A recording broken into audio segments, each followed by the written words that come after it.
Beleza, é o fim da Primeira Guerra Mundial. Com ela vem o Tratado de Versalhes. O Tratado de Versalhes é um tratado que fudia com a Alemanha, porque limitava o exército alemão a 100 mil homens, proibia a existência de uma força aérea e proibia a existência de uma marinha alemã. Fez os alemães perderem um pouco de território e obrigou os alemães a pagarem uma indenização gigantesca, que seriam tipo 800 milhões de dólares hoje. Beleza, entendeu o Tratado de Versalhes? Ótimo, porque agora a gente vai voltar mais ainda para 1902, onde um jovem italiano chamado Benito Mussolini descobre o socialismo e começa a trabalhar para jornais socialistas e faz planos para instituir o socialismo na Europa inteira. Daí chega a Primeira Guerra Mundial, onde ele percebe que a guerra pode trazer o clima necessário para trazer o socialismo na Europa, então ele vira pró-guerra, mas ele acaba sendo jogado para fora do Partido Socialista Italiano, então ele vira careca e cria o fascismo. Depois da Primeira Guerra, os italianos estavam muito putos, porque eles acharam que iam ganhar muito mais na Primeira Guerra, mas fora isso, a economia deles também estava uma merda, e o governo também estava uma merda. Então quando chega um cara careca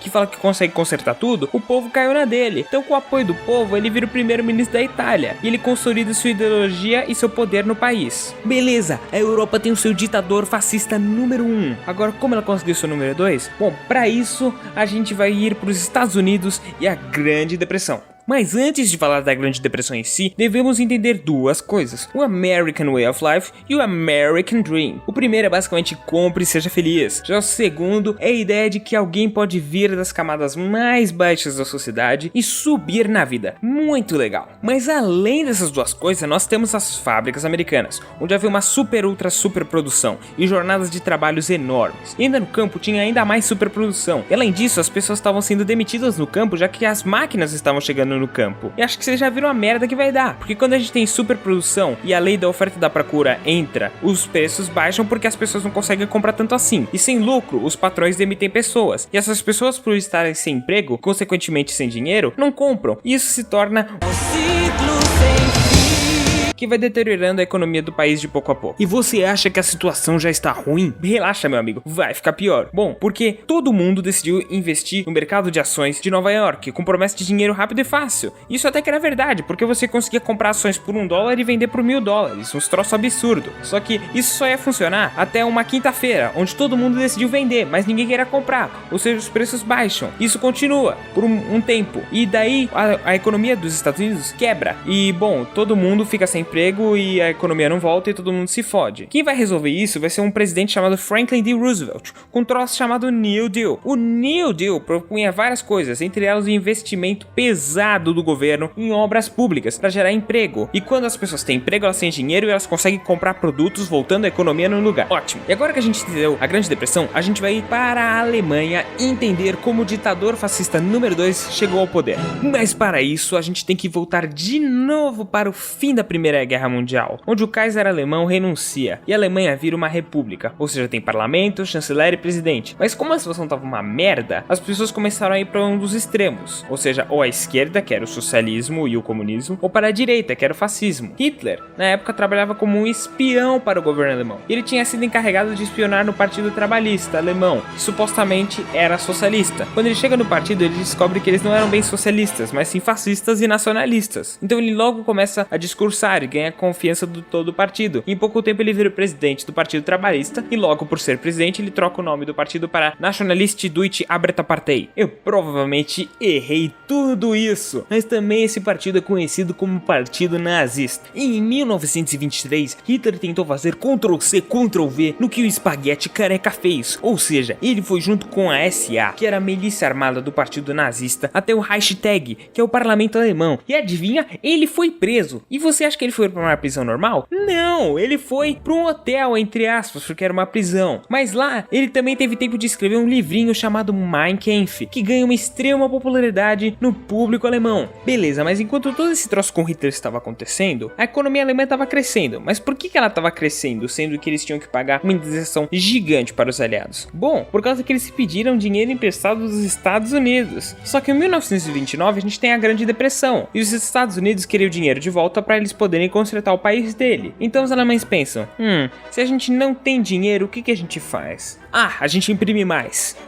Gente, quem pensa assim, é só pra falar, não funciona sem dinheiro, não. E, bom, quando você imprime muito dinheiro, você tem uma alta inflação, ou seja, chegou a um ponto que $1 era equivalente a 4,3 trilhões de marcos alemães. E os preços mudavam diariamente, ou seja, a economia estava completamente quebrada e uma merda. E quem vai resolver isso vai ser o nosso amigo Adolfo, e ele culpa os judeus. Tudo bem, não só os judeus, mas, bom, vamos manter o tema. Mas como Hitler resolveu isso, você me pergunta? Bom, com os discursos de Hitler, o partido nazista começa a ganhar cada vez mais cadeiras no parlamento alemão. E com isso, lógico, ele tenta a presidência. Mas ele perde para o famoso general da Primeira Guerra Mundial, Paul von Hindenburg. E com isso, ele tenta a chancelaria. Hindenburg diz nem fudendo. Porém, um dos colegas de Hindenburg diz a ele: e se a gente deixar Hitler como chanceler, aí você me coloca de vice-chanceler? Então ele e o partido dele calam a porra da boca e a gente controla os dois? O que pode dar errado?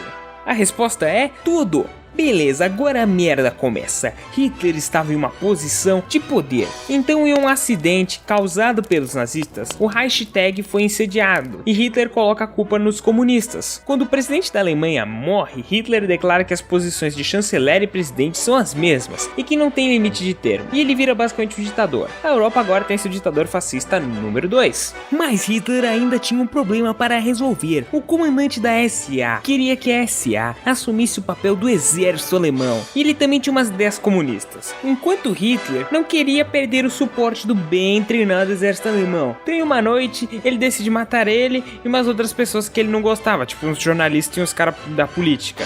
Esse evento ficou conhecido como a Noite das Facadas Longas. Depois disso, Hitler começou a fazer a sua versão do New Deal, investindo em projetos públicos, mas também fortemente na indústria armamentista, modernizando seu exército, criando a Kriegsmarine e a Luftwaffe. E bom, não é que o bagulho funcionou? Em um futuro bem próximo, 100% do povo alemão será empregado. Isso se você não contar, bom, os judeus e as mulheres, mas... Agora vamos entender o eixo, mas antes disso precisamos saber um pouco sobre o Japão. O Japão era um dos ganhadores da Primeira Guerra Mundial e um membro da Liga das Nações. Pronto, isso é tudo que você precisa saber sobre o Japão. Quando Hitler estava procurando aliados, o Japão entrou na dele por causa dos objetivos do eixo, que eram alinhados com os objetivos do imperador japonês, que eram conquistar a porra do mundo. O eixo era a aliança militar feita entre os três da direita, a Alemanha, o Japão e a Itália, porque todos tinham o mesmo objetivo, conquistar a porra do mundo. Se a gente tem o eixo, mais futuramente a gente também vai ter os aliados, que eram formados por países capitalistas como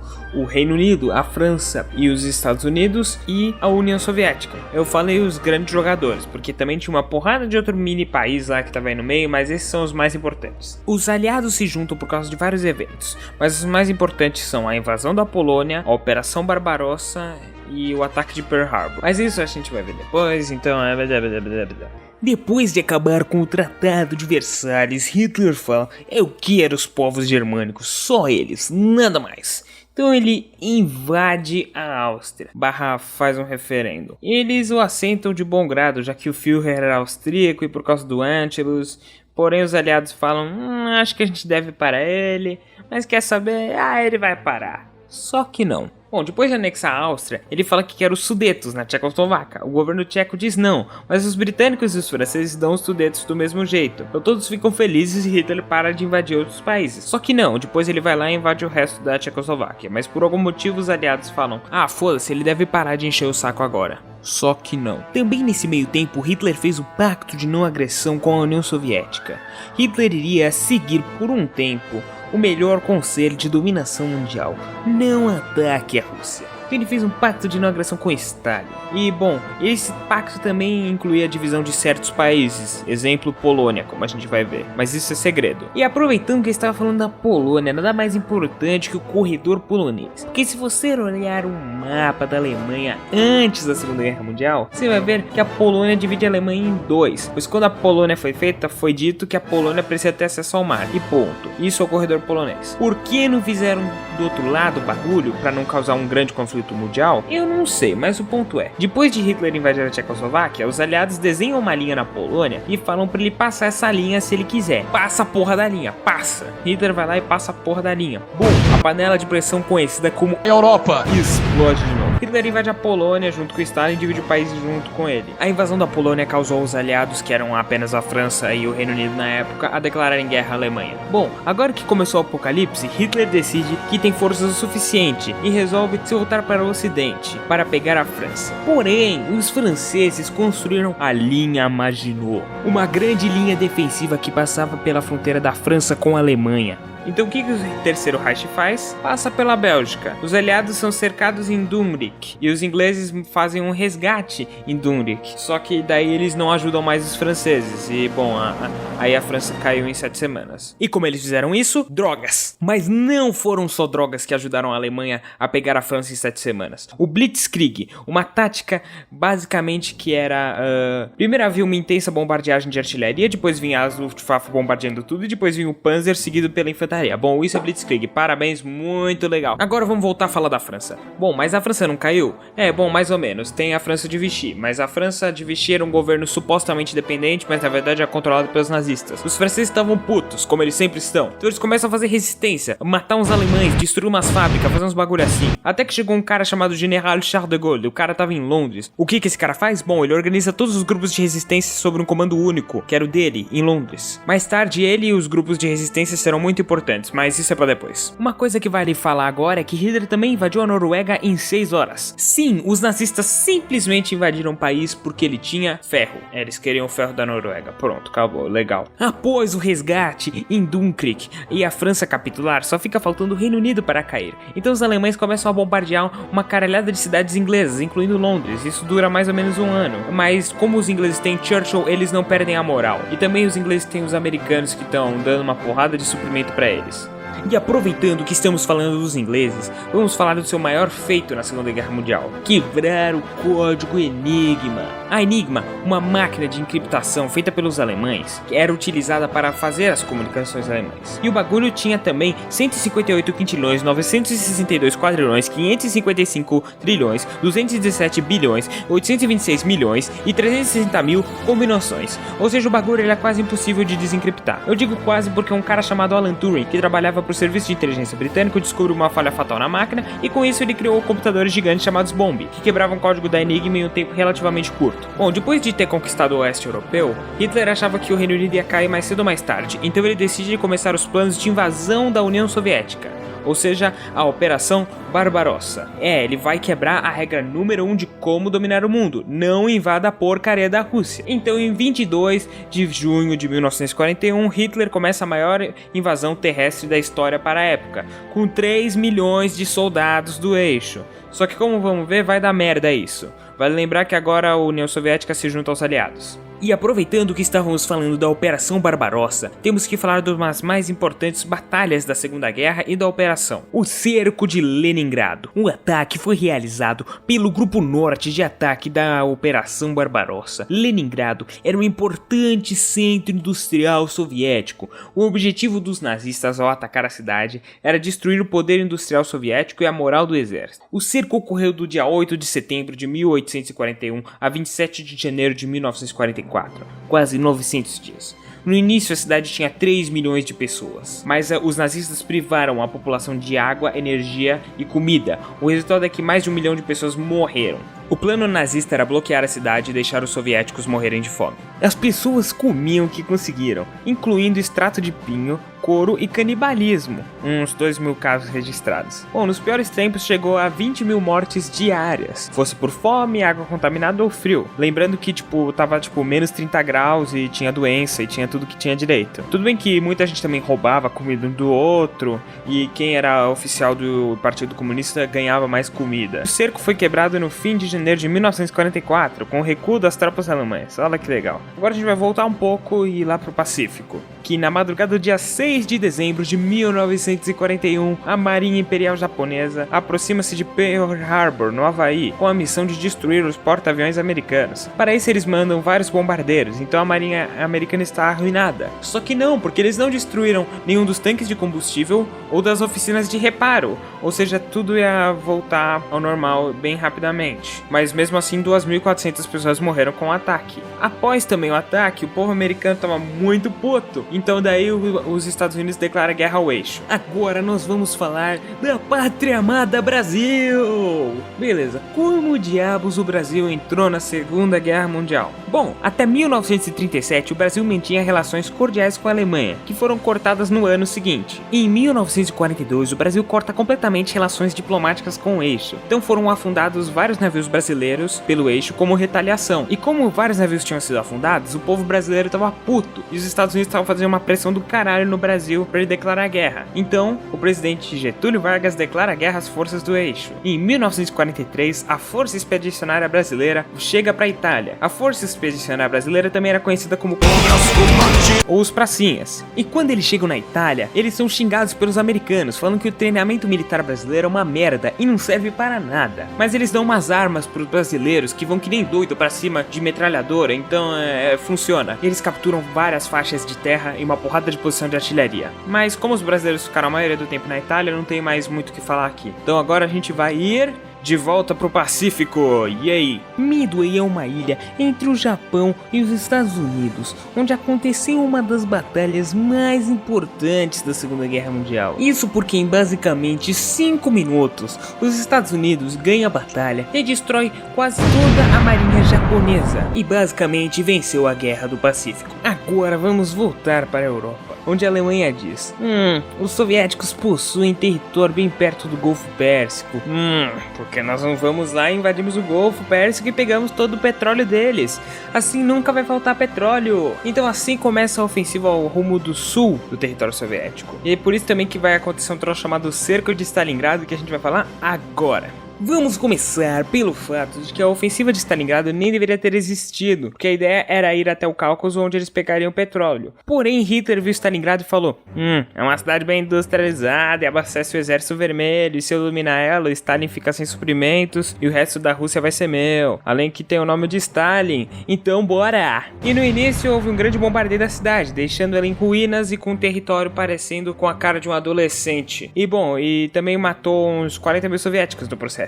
Isso é bom, só que tipo, como o exército alemão gostava de batalhar em territórios planos, isso acabou fudendo meio que com a estratégia deles, porque assim eles não conseguiam trazer os tanques e a artilharia. Então, começa uma batalha por cada centímetro da cidade, porque os soviéticos fizeram a ordem 227, ou seja, nem um passo para trás. E bom, também é formado um bolsão chamado Kessel, um lugar onde 300 mil alemães estão presos. Agora, em novembro de 1942, os nazistas tinham uma boa parte da cidade. Só que o inverno chega, e como a chegada de suprimentos estava praticamente inexistente para os nazistas, eles estavam morrendo de frio e de fome, porque Hitler não tinha dado roupa de inverno para eles. O general que estava comandando a ofensiva falou para Hitler: cara, bora ir embora, não vamos ficar aqui mais, tá dando merda. Hitler falou: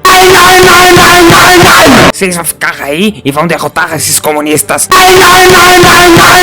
Então daí o general, o soviético, percebendo que os nazistas não iam sair de lá, mandou 1 milhão de tropas, junto com força aérea e artilharia, para ir no flanco dos alemães, que estava mal protegido, por causa que os italianos, que estavam lá fazendo flanco, estavam com poucos suprimentos e não estavam muito bem equipados. Então eles foram massacrados por 4 dias seguidos. E daí o general, que estava comandando a ofensiva de Stalingrado do lado nazista, desiste e se rende. Aproveitando que a gente estava falando de 1942, os aliados também desembarcaram na Argélia, onde primeiramente são mal recebidos pelos franceses, mas porém depois de um tempo, os franceses se juntam ao exército inglês que tinha desembarcado lá e empurram o eixo até a Líbia. Depois de um tempo eles são empurrados ainda mais e se rendem. Em 3 de julho de 1943, começam os bombardeios na Sicília, e na madrugada do dia 9 pro 10, as tropas aliadas começam a invasão. O ataque começa pelo sul da ilha, os americanos americanos foram pelo sudeste, os canadenses pelo sul e os ingleses pelo sudeste junto com os americanos. Foram utilizados muitos paraquedistas e veículos de ataque anfíbio para a operação. E no dia 3 de setembro, duas divisões britânicas já atravessaram o Estreito de Messina e invadiram a Itália continental. Após a invasão da Sicília e da Itália continental, o Brasil estava aí no meio, alguns italianos que não gostavam da guerra nos ajudam e tiram Mussolini do poder, ou seja, a Itália vai trocar de lado. Mas Hitler, quando ele descobre isso, ele invade a Itália de novo e coloca Mussolini no poder de novo. E depois, mais de algum tempo, acontece a retomada do território italiano pelos aliados, Mussolini é executado e a Itália muda de lado mais uma vez. E agora a gente vai ir para uma das mais importantes datas da guerra.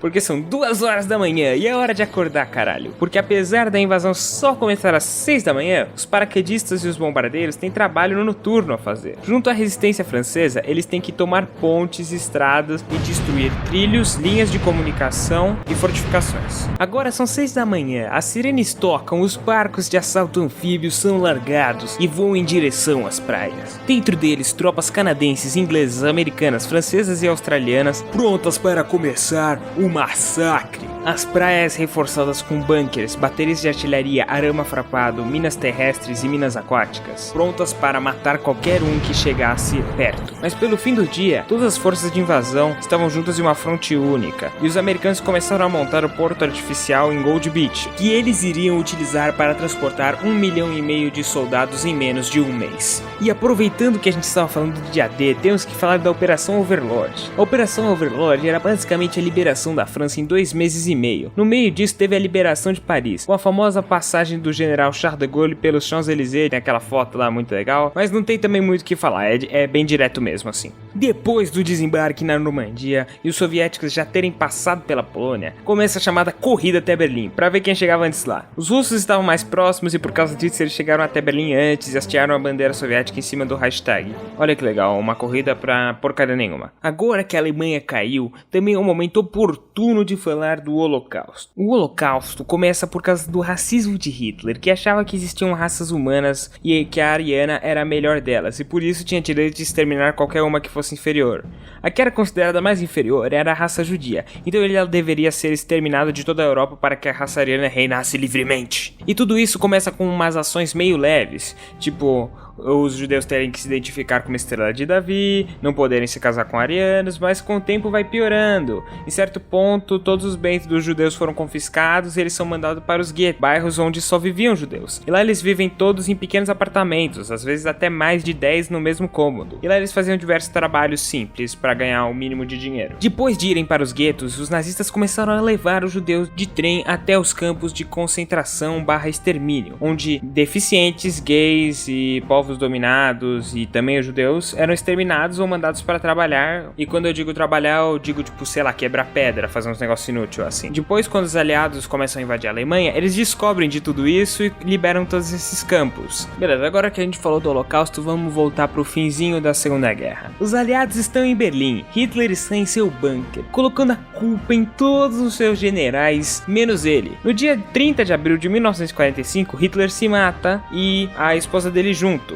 No dia seguinte, o corpo de Hitler é cremado. Há rumores de que Hitler haveria fugido para a Argentina em um submarino, mas nada disso foi provado. Então, vamos pro Japão, onde os Estados Unidos queriam testar um novo brinquedinho que eles fizeram, chamado a bomba nuclear. E em 6 de agosto de 1945, a explosão causa o famoso cogumelo atômico que mata milhares de pessoas em Hiroshima. E depois da primeira bomba, os japoneses continuam lutando porque acharam que todos os relatórios que estavam vindo de lá eram falsos. Então daí os americanos são forçados, entre aspas, a jogar a segunda bomba em Nagasaki. E bom, essa é a Segunda Guerra Mundial. Muito legal, né? Agora, eu não sei o que falar aqui, então só curto essa musiquinha de final.